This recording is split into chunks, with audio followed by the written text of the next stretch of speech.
小鸟和基普30看鱼。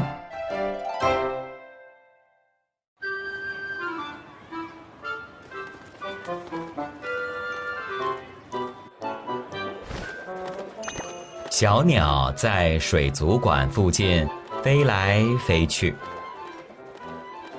快看看这些鱼，他说，要是基普在这里就好了。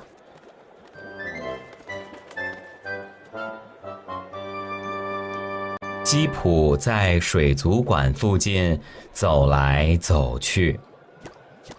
快看看这些鱼，他说，要是小鸟在这里就好了。小鸟看到了一条章鱼。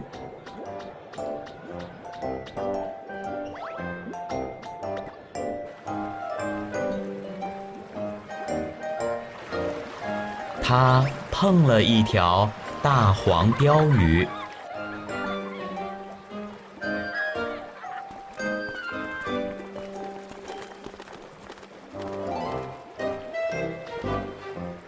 它喂了几只海龟。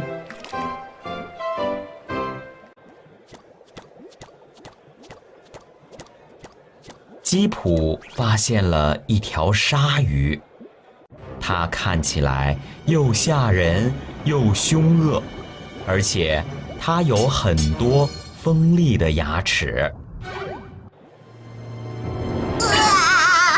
基普大叫道。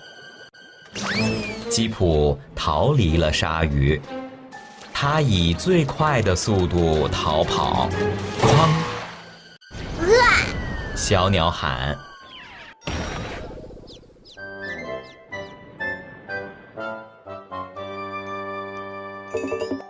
对不起，基普说。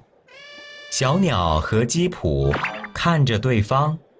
原来你在这儿。他们同时说道，两个朋友都笑了。我很高兴你在这里，小鸟。基普说道，有你在，水族馆就变得更有趣了。我很高兴你在这里，基普。小鸟说道，有你在，一切都会变得更有趣。